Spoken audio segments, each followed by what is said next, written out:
Hello student, कैसे हैं आप लोग। चलिए आज हम लोग कंसंट्रेशन टर्म आगे कैरी करते हैं। तो पिछले क्लास में हम लोग मोलैलिटी तक पढ़े थे, मोलैलिटी के एक क्वेश्चन भी किया था। आज की क्लास में हम लोग मोलैलिटी, नॉर्मेलिटी, कुछ क्वेश्चन स्ट्रेंथ पर ग्राम और फॉर्मेलिटी पढ़ेंगे। ठीक है, तो सबसे पहली बात बताया जाए जो मोलैलिटी क्या होता है। Molality denoted by capital M, पता है हम लोग को मोलैलिटी को हम लोग कैपिटल एम से डिनोट करते हैं। इसे हम लोग मोलर कंसंट्रेशन भी कहते हैं। मोलैलिटी का मतलब होता है कि 1 लीटर सॉल्यूशन में कितना मोल सॉल्यूट है, यानी mole of solute present in 1 litre of solution. आई बात समझ में? यानी 1 लीटर यदि सॉल्यूशन है तो उसमें कितना मोल सॉल्यूट प्रेजेंट है, उसी को हम लोग मोलैलिटी कहते हैं। उसके बाद मोलैलिटी का क्या होता है, mole of solute by volume in solution in litre. तो यदि गिवन मास ऑफ सॉल्यूट दिया हुआ है तो इसे हम लोग कैसे लिख सकते हैं, इसे हम लोग लिख सकते हैं given mass by molar mass into volume of solution, into volume of solution. जैसे यदि ये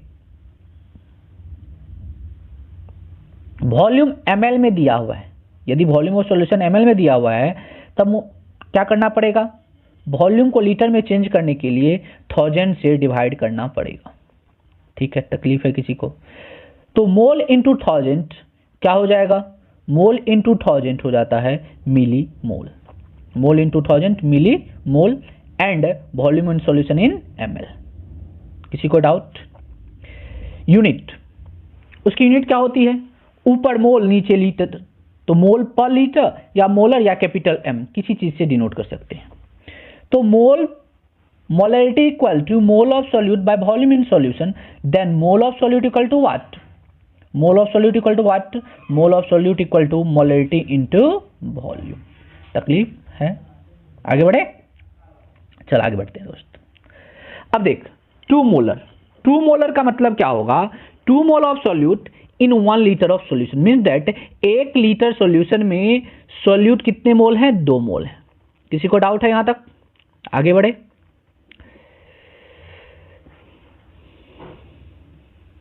जैसे एक क्वेश्चन करते हैं, calculate the molality of solution containing 196 gram of H2SO4 in 500 ml of solution. यानी 196 ग्राम H2SO4 है और कितने सॉल्यूशन की वॉल्यूम कितनी है, 500 ml, मतलब सॉल्यूट का मास 196 ग्राम है, वॉल्यूम ऑफ सॉल्यूशन कितना है, 500 ml है। तो बता मोल ऑफ सॉल्यूट कितना होगा, मोल इक्वल टू क्या करेगा, given mass by molar mass. तो गिवन मास कितना है, 196 ग्राम है और मोलर मास कितना होता है, 96 gram per mole, then it will cancel out 2 mole. क्या होगा, मोल ऑफ सॉल्यूट कितने आ गए, 2 मोल। मोल ऑफ सॉल्यूट 2 मोल आने के बाद मोलैलिटी तो आसान निकालना हो गया, मोलैलिटी इक्वल टू क्या पढ़े हम लोग, मोल of solute by volume of solution in litre. तो 2 मोल बाय 500 ml। सर वॉल्यूम किस में दिया हुआ है, वॉल्यूम ml में दिया हुआ, तो उसे क्या करना पड़ेगा, लीटर में चेंज करना पड़ेगा। लीटर में चेंज करने के लिए क्या करना पड़ेगा, 1000 से डिवाइड करना पड़ेगा, then it will cancel out 500 टू जा 1000 and 2 into 2 equal to 4। Next normality, normality क्या होता है, हम लोग क्लास 11th में इसे नहीं पढ़े थे, क्लास 12 में बाद में पढ़ाया था, फिर से नॉर्मेलिटी पढ़ते हैं। नॉर्मेलिटी क्या होता है, नॉर्मेलिटी मतलब number of gram equivalent, number of gram equivalent in 1 litre, मतलब 1 लीटर में कितना ग्राम इक्विवेलेंट ऑफ सॉल्यूट है। इसे हम लोग कैपिटल एन से डिनोट करते हैं। इसे हम लोग किसे डिनोट करते हैं, कैपिटल एन से डिनोट करते हैं। जैसे कभी भी दिया 1.5 normality of H2SO4, 1.5 normality of H2SO4 means क्या हो गया, इसका मतलब 1.5 gram of 1.5 gram equivalent of solute dissolve in 1 litre. आई बात समझ में? क्या हुई बात? 1.5 नॉर्मलिटी H2SO4 इक्वल टू क्या हो गया? 1 लीटर सॉल्यूशन में 1.5 ग्राम इक्विवेलेंट सॉल्यूट है। जैसे हम लोग नॉर्मलिटी को कैसे पढ़ सकते हैं? नॉर्मलिटी इक्वल टू क्या कहलाता है? नंबर ऑफ ग्राम इक्विवेलेंट पर litre means that number of gram equivalent by volume of solution in litre. यदि वॉल्यूम ऑफ सॉल्यूशन ml में दिया हुआ है तब क्या करोगे? 1000 से डिवाइड करना पड़ेगा। तो mole number of gram equivalent into 1000 क्या होता है? मिली इक्विवेलेंट होता है, मिली इक्विवेलेंट होता है bye volume of solution in litre. अब देख दोस्त, हम लोग पूछेंगे ग्राम इक्विवेलेंट क्या होता है sir?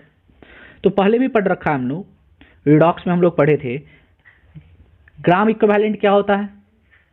Mass of solute bye equivalent wait. फिर से एक नया टर्म आया आपके पास, इक्विवेलेंट वेट, पढ़ रखा है हमने। इक्विवेलेंट वेट क्या होता है? Molar mass by n factor. हम लोग इक्विवेलेंट वेट में भी पढ़े थे। इक्विवेलेंट वेट क्या होता है? इक्विवेलेंट वेट में बताया था, ये वेट नहीं नंबर है। क्या है ये? क्या बताता है? 1 ग्राम हाइड्रोजन को हटाने के लिए, 1 ग्राम हाइड्रोजन को रिप्लेस करने के लिए या फिर ऐड करने के लिए दूसरा सब्सटेंस जितना अमाउंट में चाहिए उसी को हम लोग क्या कहते हैं? इक्विवेलेंट वेट कहते हैं। इक्विवेलेंट वेट रिलेटिव टर्म है, हम लोग ने पढ़ रखा है। जो इक्विवेलेंट वेट क्या है? रिलेटिव टर्म है। और ये रिलेटिव टर्म क्या बताता है? मुझे बोलता है किसी के रिस्पेक्ट में ले लेते हैं। जैसे हमने लिया हाइड्रोजन के रिस्पेक्ट में, हाइड्रोजन के रिस्पेक्ट में जब लेंगे तो उसे क्या बोलते थे? 1 ग्राम हाइड्रोजन को ऐड या रिप्लेस करने के लिए दूसरा सब्सटेंस जितना चाहिए उसी को हम लोग उस सब्सटेंस का इक्विवेलेंट वेट कहते हैं। या फिर ऑक्सीजन के रिस्पेक्ट में लेते हैं तो कहते हैं 8 ग्राम ऑक्सीजन को ऐड या रिप्लेस करने के लिए जितना दूसरा सब्सटेंस चाहिए वही उस सब्सटेंस का इक्विवेलेंट वेट होता है। ठीक है, किसी को डाउट? तो इक्विवेलेंट वेट क्या होता है? Molar mass by n factor. तो यहाँ एन फैक्टर कैलकुलेशन में आपको समझाऊंगा। जैसे n factor for an element, कोई भी एलिमेंट का एन फैक्टर कितना होता है? उसके वैलेंसी के बराबर होता है। यदि सिर्फ एलिमेंट दिया हुआ है तो उसकी एन फैक्टर क्या होती है? वैलेंसी के बराबर होती है। जैसे equivalent weight of oxygen, oxygen क्या होगा? Molar mass by n factor. Oxygen का वैलेंसी क्या होता है? 2, तो 16/2 equal to 8। Equivalent weight of carbon, carbon का इक्विवेलेंट वेट क्या होगा? कार्बन की वैलेंसी कितनी होती है? 4, तो 12/4 equal to 3। Equivalent weight of calcium कितना होगा भाई? बोल। तो मोलर मास कितना कैल्शियम का? 40, और n factor mean that valency 2, 40/2 equal to 2, 20, 40/2 equal to 20। चलो, तो ये एन फैक्टर हमने किसके लिए सीखा? एलिमेंट के लिए सीखा। अब एन फैक्टर कोई भी कंपाउंड के लिए कितना होता है? एन फैक्टर कोई भी कंपाउंड के लिए टोटल चार्ज ऑन कैटायन और एनायन, मतलब एनायन और कैटायन पे टोटल चार्ज कितना है, या फिर कैटायन का टोटल चार्ज ले लो या फिर एनायन का टोटल चार्ज ले लो।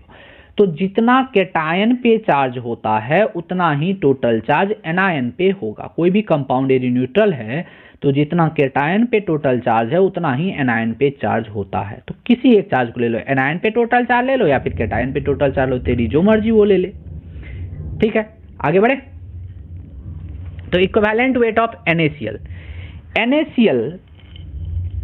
ये Na प्लस Cl माइनस में टूटेगा। तो Na प्लस कैटायन पे कितना charge? 1 charge, chlorine minus 1 charge, तो इसकी एन फैक्टर कितनी होगी? 1 होगी। इसकी एन फैक्टर कितनी होगी? 1 होगी। हम लोग ये सब पढ़ रखा है इसलिए मैं शॉर्ट में बता रहा हूं। ठीक है, और लॉकडाउन भी चल रहा है, आप लोग की खूब मस्ती भी चल रही होगी। Equivalent weight molar mass NaCl का कितना 58.5, नहीं याद है तो निकालने सीख लीजिए।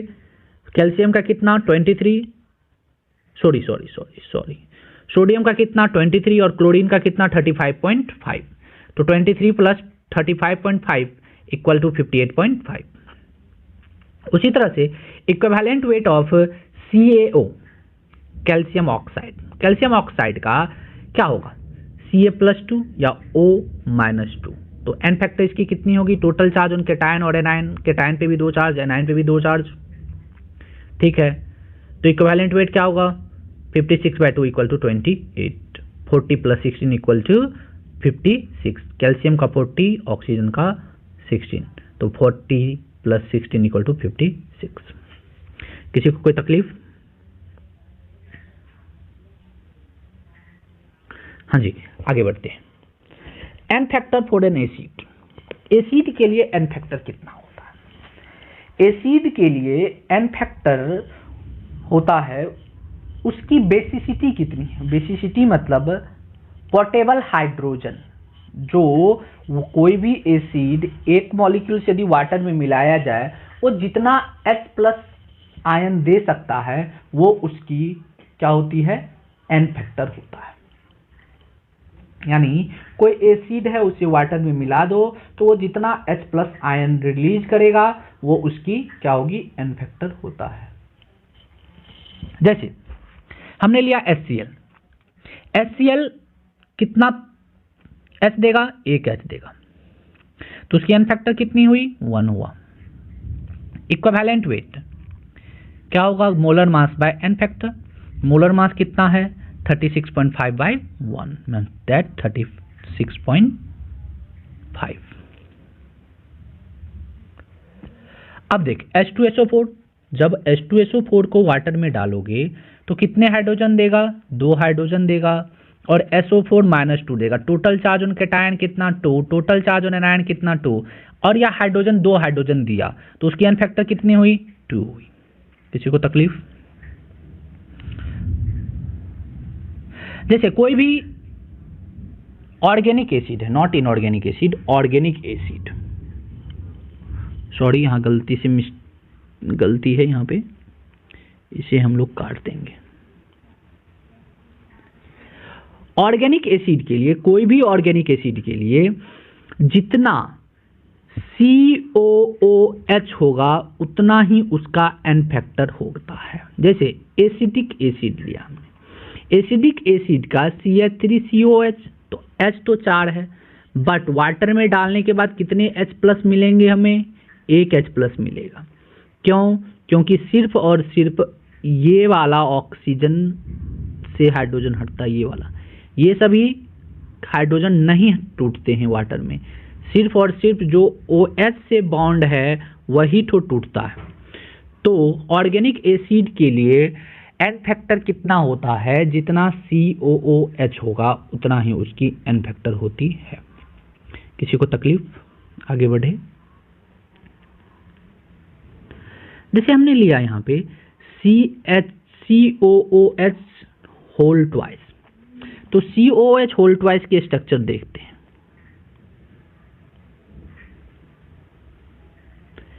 C डबल बॉन्ड OH,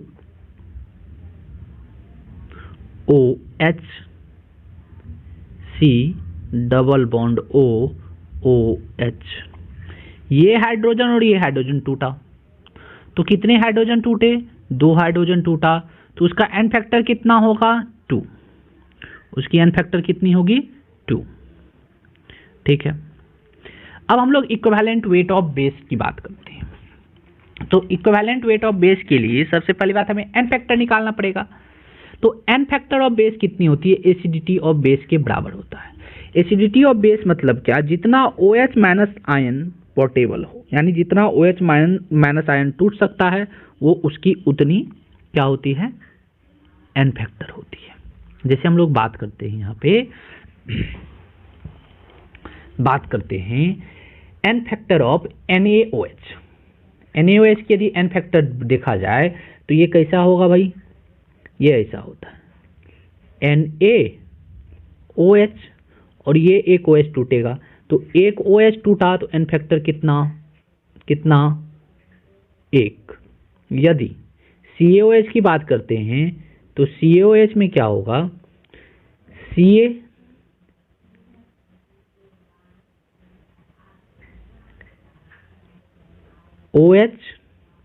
और इधर भी बॉन्ड रहेंगे OH, तो कितने बॉन्ड टूटेंगे, एक OH, कितने OH टूटे, 2 OH, तो इसके एन फैक्टर कितने होंगे, 2। तकलीफ है किसी को? चलिए आगे बढ़े। चल आगे देखते हैं। नॉर्मलिटी के लिए हम लोग क्या पढ़े हैं, number of equivalent weight by volume of solution in litre. Normality के लिए हम लोग यही पढ़े हैं। नॉर्मलिटी क्या पढ़े हैं, number of equivalent weight by volume of solution in litre. तो नंबर ऑफ इक्विवेलेंट वेट क्या होता है,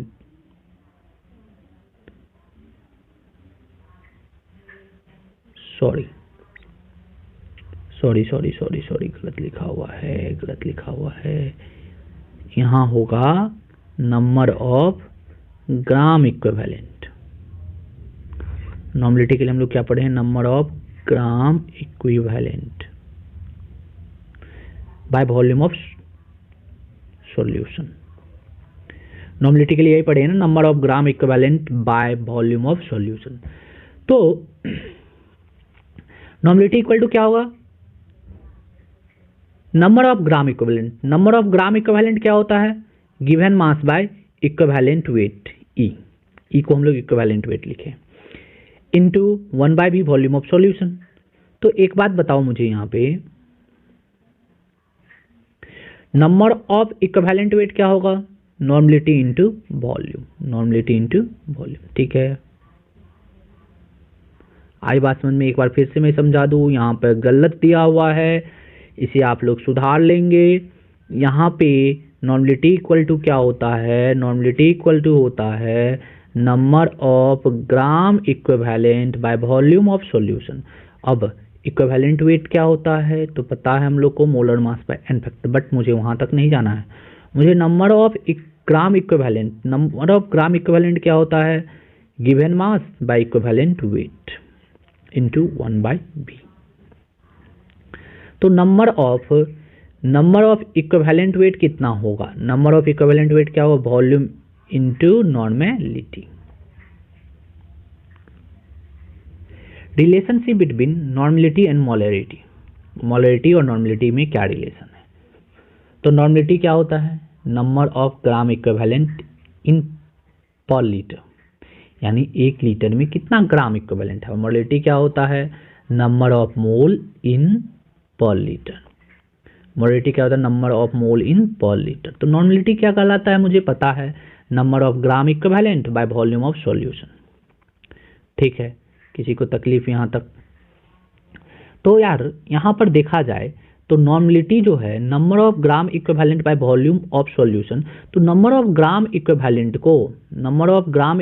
को हम लोग क्या लिख सकते हैं, given mass by equivalent weight 1/वॉल्यूम। इक्विवेलेंट वेट को क्या लिख सकते हो आप, यहाँ पे इक्विवेलेंट वेट को हम लिख सकते हैं molar mass by n factor. चलो यहाँ तक किसी को डाउट है, फिर से बता देता हूँ एक बार। नॉर्मलिटी इक्वल टू क्या होता है, number of gram equivalent by volume of solution in litre. यहाँ पर ध्यान से देखिएगा, तो नंबर ऑफ ग्राम इक्विवेलेंट को हम लोग क्या लिख सकते हैं, given mass by equivalent weight into 1/v। Volume किस में होना चाहिए, लीटर में होना चाहिए। तो इक्विवेलेंट वेट को आप क्या लिखते हैं, molar mass by n factor. अब देख दोस्त, तो यहाँ पे इसे यदि हम पुट करते हैं तो नॉर्मलिटी इक्वल टू क्या होगा, given mass by molar mass into n factor और इनटू 1/v इन लीटर। तो उसी को एक्सपेंड कर दिया मैं। अब given mass by molar mass क्या होता है, मोल ऑफ सॉल्यूट होगा ना। तो नॉर्मलिटी इक्वल टू क्या हो जाएगा, mole of solute by volume of solution into n factor. तो mole of solute by volume of solution को क्या कहते हैं, मोलरिटी कहते हैं, इनटू एन फैक्टर। तो नॉर्मलिटी इक्वल टू क्या होगा, मोलरिटी इनटू एन फैक्टर। ये फार्मूला आपको याद रखना पड़ेगा। ठीक है, कैसे आया, समझ में आई बात? चलिए क्वेश्चन करते हैं। Calculate the normality of a solution containing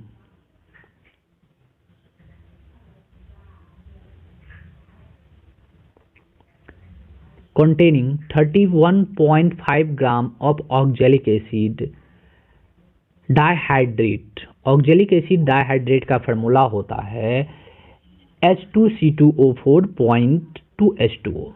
इसकी स्ट्रक्चर, इसकी ऑक्जेलिक एसिड पहले भी हम लोग पढ़ चुके हैं। ऑक्जेलिक एसिड डाइहाइड्रेट का क्या फॉर्म होता है? C2H2O4.2H2O in 1250 ml of solution. Question क्या कह रहा है? आपको ऑक्जेलिक एसिड डाइहाइड्रेट का मास दिया हुआ है, वॉल्यूम ऑफ सॉल्यूशन दिया हुआ है, आपसे नॉर्मेलिटी पूछा है। तो पहले नॉर्मेलिटी का क्या फार्मूला होता है? सिंपली हम लोग जानते हैं, नॉर्मेलिटी का फार्मूला होता है, क्या पता है? ग्राम equivalent of solute by volume of solution. तो सबसे पहली बात तो ग्राम इक्विवेलेंट निकालना है। ग्राम इक्विवेलेंट क्या होता है? Given mass by equivalent wait. तो मास तो दिया, इक्विवेलेंट वेट नहीं दिया। इक्विवेलेंट वेट क्या होता है? Molar mass by n factor, molar mass by n factor.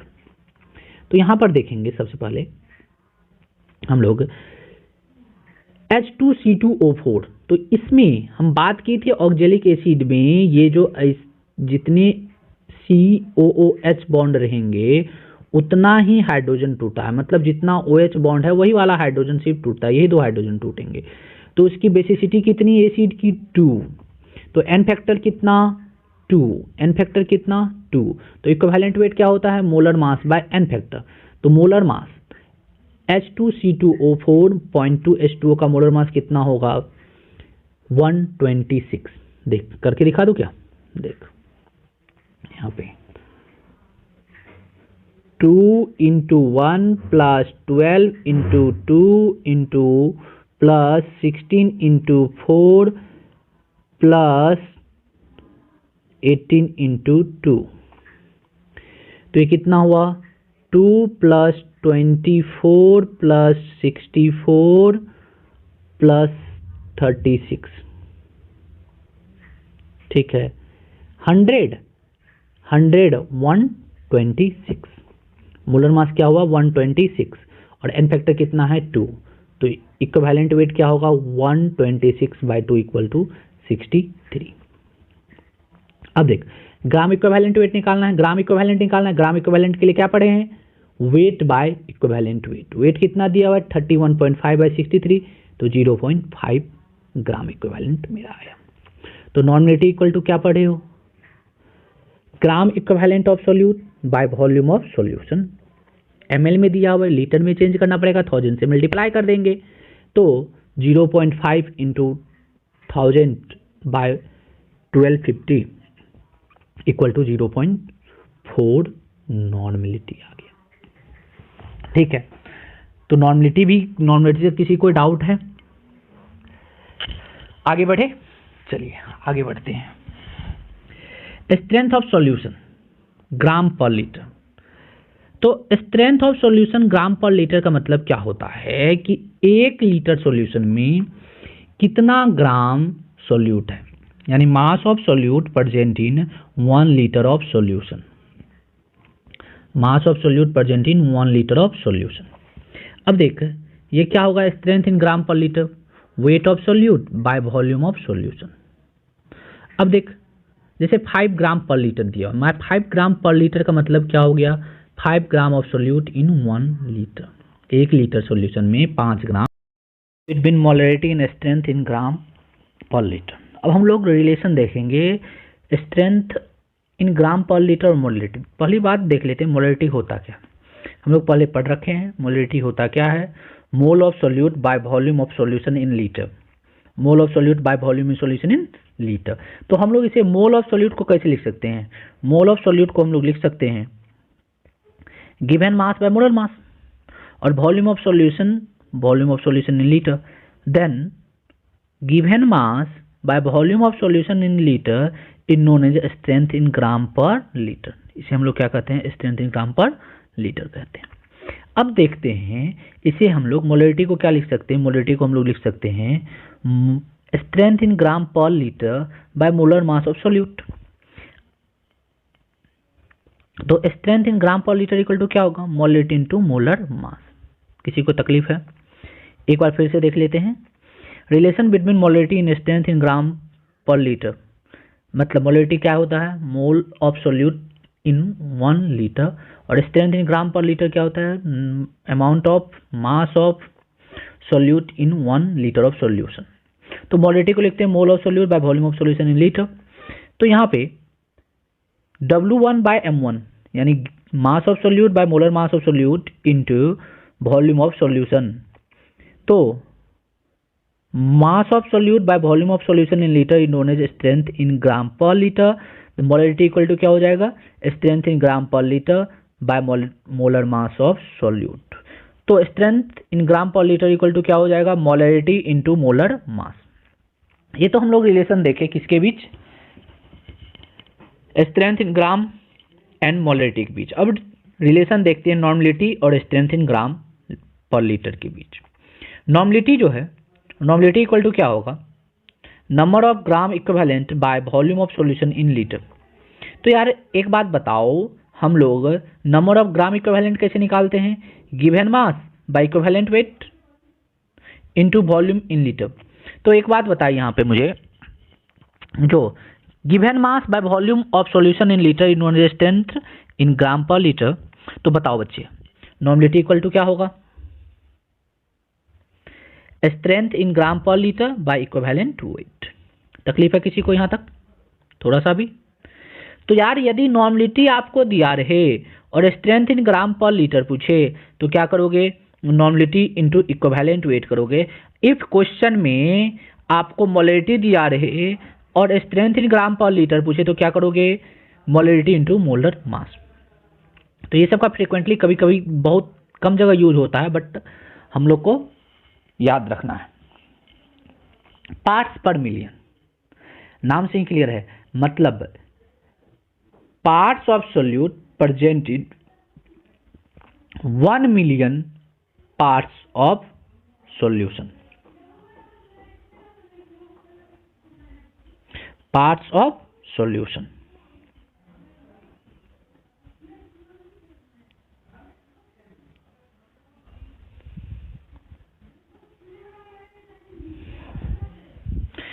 तो यहां पर सॉल्यूट नहीं सॉल्यूशन होगा, सॉल्यूट नहीं सॉल्यूशन, मतलब 1 मिलियन ग्राम में कितना ग्राम सॉल्यूट है। तो ये बहुत सारे ट्रेस अमाउंट में बहुत छोटा अमाउंट होता है। ये आप कभी भी देखिएगा दवा पे लिखा रहता है, मेडिसिन पे जनरली यूज होती है, ठीक है। बहुत बायोलॉजिकल स्टूडेंट इसे देखे होंगे, जैसे क्लोरोफॉर्म इन वाटर, इस टाइप के फॉर्म में यहाँ कभी कभी हम लोग देखने को मिलता है। इसके बाद हम लोग देखेंगे जो एक क्वेश्चन देखते हैं, पीपीएम इक्वल टू क्या हो जाएगा, mass of solute by total mass of solution into 10⁻⁶। Parts per million equal to क्या होता है, mass of solute by total mass of solution into 10⁻⁶। अब देखिए एनसीईआरटी का क्वेश्चन है, a sample of drinking water was found to be severely contaminated with chloroform, यानी कोई पानी है उसमें क्लोरोफॉर्म डाला हुआ है तो बहुत कम मात्रा में, तो suppose to be carcinogenic in nature. Carcinogenic क्या होता है, बायोलॉजी वाले स्टूडेंट तो जानते होंगे, कार्सिनोजेनिक मतलब वो एजेंट जो कैंसर पैदा करे। तो क्लोरोफॉर्म कार्सिनोजेनिक नेचर होते हैं, मतलब वो कैंसर पैदा कर सकता है। तो the level of contaminated was 15 ppm by mass. कह रहा है एक वाटर, ड्रिंकिंग वाटर जो है उसमें क्लोरोफॉर्म है, तो क्लोरोफॉर्म है और क्लोरोफॉर्म की मात्रा कितना है, 15 ppm। तो आपसे पूछा जा रहा है जो मास, परसेंटेज बाय मास बताओ और मोलैलिटी बताओ, दो चीज, परसेंटेज बाय मास बताओ और मोलैलिटी बताओ। सबसे पहली बात हम लोग जानते हैं परसेंटेज बाय मास के लिए क्या करना पड़ेगा, मास of solute by mass of solution into 100 करना पड़ता है। ठीक है, पहला बात। दूसरी बात, मोलैलिटी के लिए क्या करना पड़ेगा?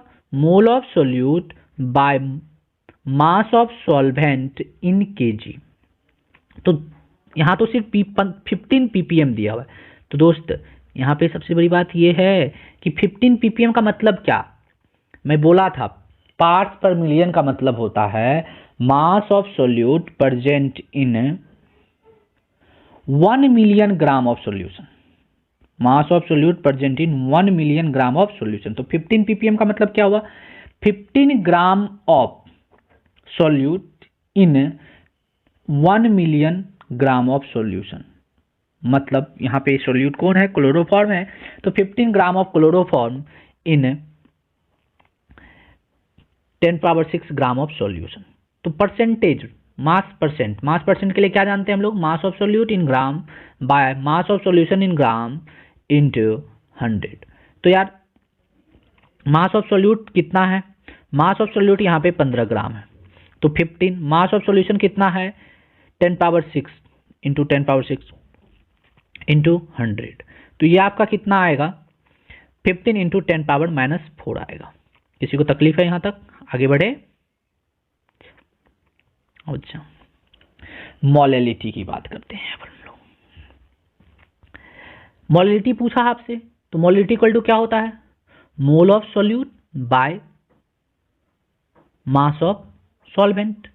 तो मोलैलिटी इक्वल टू, हमने यहाँ लिखा है मोल चाहिए मुझे। मोलैलिटी के लिए मोल चाहिए, मोल तो दिया नहीं है। तो मोल निकालने के लिए क्या करना पड़ेगा? Given mass by molar mass. Given mass कितना है? 15 ग्राम। मोलर मास कितना होता है? CH3CHCl का। तो देखो दोस्त, मैं आपको यहाँ पर एक बार बता देता हूँ फिर से क्या होगा। 12 + 1 + 35.5 इंटू 3। तो इसे जब आप सॉल्व कीजिएगा तो ये आएगा 119.5। तो मोल ऑफ सोल्यूट कितना होगा? 15 ग्राम दिया हुआ है, मोलर मास 119.5 है। तो मोलैलिटी इक्वल टू क्या होता है? Mole of solute by mass of solvent in KG. Mole of solute कितना है? 15 ग्राम है। मास ऑफ सॉल्वेंट कितना है? 10⁻⁶ है। तो मोलैलिटी इक्वल टू मोल कितना आया है? 15/119.5 इंटू 1000/10⁻⁶। क्यों किया मैंने 1000 से यहाँ मल्टीप्लाई? 1000 से मल्टीप्लाई करने का रीजन ये है कि 10⁻⁶ जो है वो आपको किस में दिया हुआ है? ग्राम में दिया हुआ है। तो ग्राम में दिए होने के कारण मुझे केजी में बदलना था, तो इसलिए मैंने किया। ठीक है, अब नया टॉपिक फॉर्मेलिटी पढ़ेंगे। फॉर्मेलिटी जो है वो आपको वेन हॉफ फैक्टर समझने में मदद मिलेगा। फॉर्मेलिटी से वेन हॉफ फैक्टर समझने में मदद मिलता है। कैसे सर? तो देखते हैं। सबसे पहली बात हम ये जानते हैं फॉर्मेलिटी होता क्या है। फॉर्मेलिटी जो है वो बेसिकली आयनिक कंपाउंड के लिए हम लोग बात करते हैं। फॉर्मेलिटी और मोलैलिटी में इतना ही अंतर है। मोलैलिटी होता है mole of solute present in 1 litre of solution. Molality क्या होता है? Mole of solute present in 1 litre of solution. But formality क्या होता है? Number of 4 mole of solute present in 1 litre of solution. मतलब फॉर्मेलिटी होता है 4 mole of solute present in 1 litre of solution. मतलब 1 लीटर सॉल्यूशन में कितना 4 मोल present है। तो 4 मोल होता क्या है दोस्त? सबसे पहली बात, 4 मोल जो है वो होता है given mass by observed molar मास। यहाँ टर्म सुनिएगा, given mass by observed molar mass. Observed molar mass क्या होता है? एक होता है थ्योरेटिकल मोलर मास, एक होता है observe molar mass. Theoretical molar मास वो होता है जो हम लोग डेली लाइफ में यूज करते हैं, ठीक है। But observe molar mass theoretical molar मास से अलग होता है। ये हम लोग एक्सपेरिमेंटली डिटरमाइन करते हैं। एक क्वेश्चन, इस क्वेश्चन जब इसमें से जब क्वेश्चन करेंगे तो ज़्यादा समझ में हम लोग को आएगा। तो जैसे NaCl का थ्योरेटिकल क्या होता है 58.5 HCl, तो उससे थोड़ा सा भी चेंज होगा तो उसे हम लोग क्या कहते हैं ऑब्जर्व मोलर मास। तो सुनिएगा, फॉर्मेलिटी क्या होता है number of 4 mole of solute present in 1 litre of solution. तो फॉर्मेलिटी इक्वल टू क्या होगा number of 4 mole of solute by volume of solution in litre.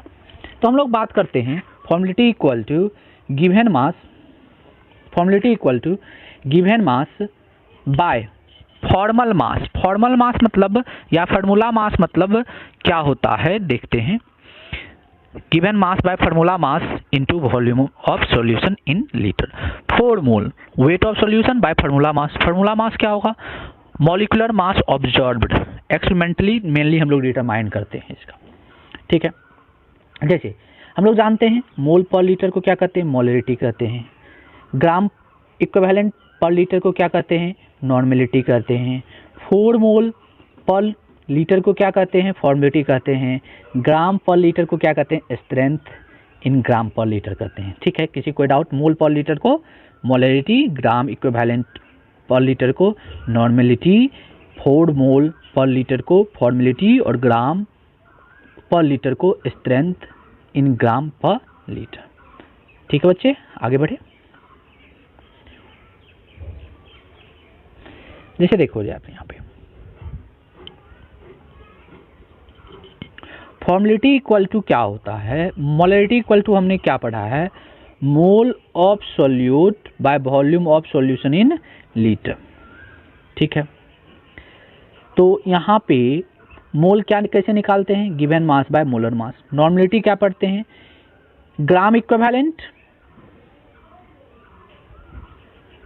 Gram equivalent by volume of solution in litre. तो equivalent कैसे निकालते हैं? Gram equivalent कैसे निकालते हैं हम लोग? Given mass by equivalent wait, ठीक है। अब रिलेशन बिटवीन फॉर्मुलेटी एंड मोलरिटी देखते हैं। रिलेशन बिटवीन फॉर्मुलेटी और मोलरिटी। फॉर्मुलेटी क्या होता है? Given mass by formal mass into volume of solution, मतलब given mass by observed molar mass into volume of solution in litre. But molarity क्या होता है? Given mass by theoretical molar mass into volume of solution in litre. अब दोनों के relation के लिए दोनों को डिवाइड करते हैं फॉर्मुलेटी बाय मोलरिटी। तो फॉर्मुलेटी इक्वल टू होता है given mass by observed molar mass into volume of solution in litre by given mass by theoretical molar mass into volume of solution in litre. Volume of solution in litre, volume of solution in litre and will cancel out, weight cancel out. तो formality bye molarity क्या होगा भाई? फॉर्मुलेटी bye molarity होता है, क्या हो जाएगा?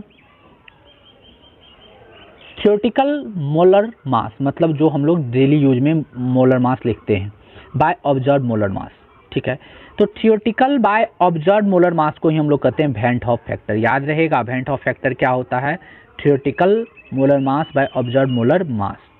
अब देख फॉर्मुलेटी तब यहाँ से क्या होगा? ये तो आई कहला गया, ये तो आपका आई कहला गया।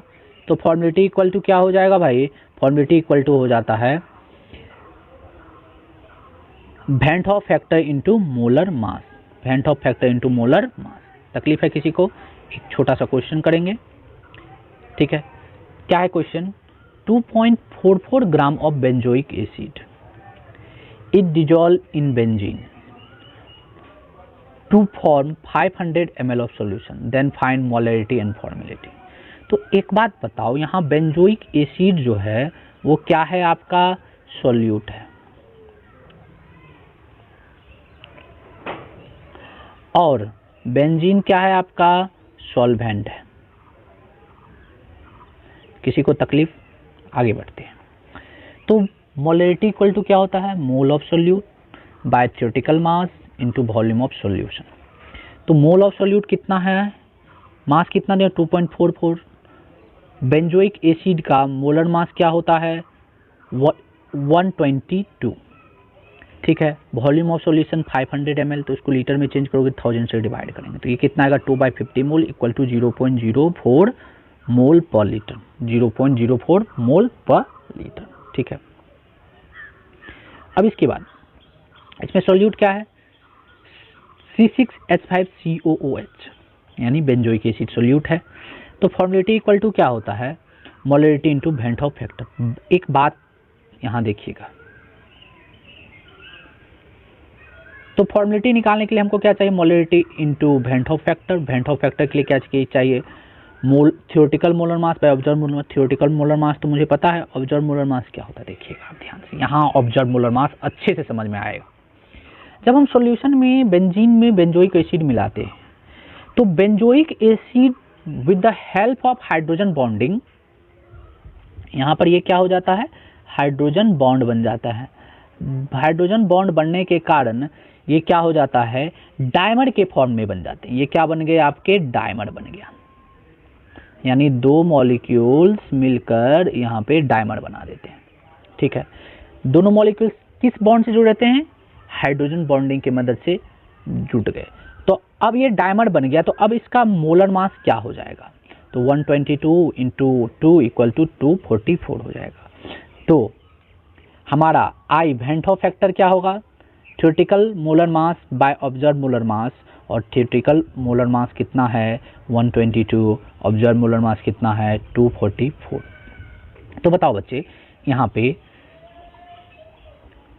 पे फॉर्मुलेटी इक्वल टू क्या हो जाएगा, मोलरिटी इंटू आई। तो मोलरिटी कितना है 0.04 और आई क्या है 1/2, तो फॉर्मुलेटी मेरा कितना आ जाएगा 0.02। तो बच्चे आज की क्लास हम यहीं पर समाप्त करते हैं, फिर मिलेंगे नेक्स्ट लेक्चर।